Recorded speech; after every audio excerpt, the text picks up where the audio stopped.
So today I wanted to review a book for you. This is kind of a new thing for me, reviewing books. This one is called The Sorcery Code. I'll show you a picture. My Kindle will turn on. Maybe. Okay. It's called The Sorcery Code. And it was suggested to me because I like Harry Potter, so I like magic. And because I like a little bit of the dystopian stuff like Cinder and Hunger Games. Anyway, so I wasn't sure what to think when I started. But it's about this guy who accidentally creates a girl instead of a magical object.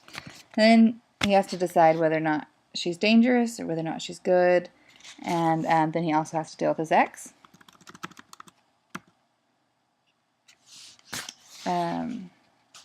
So I made a list of pros and cons.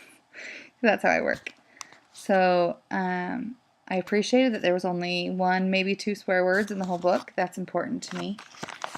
There was a lot of innuendo, but there were no details about things that happened in the bedroom, which I appreciated, but it came really kind of close.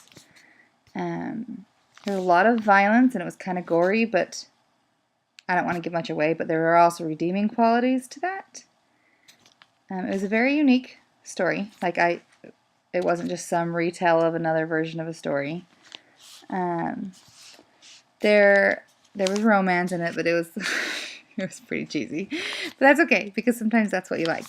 But it was actually pretty well written, and I liked that it wasn't all from one person's perspective. It kind of changed back and forth between 4 different people. And they also set up for the next book pretty well, because there are at least one other book, maybe 2. And they're also, like I said, in that some bridges were built, some arcs were created, so that it can carry over to the next book. So it was a good story for stuff like if you need to be on an airplane or on a train for a decent amount of time. It's not going to take you very long to read.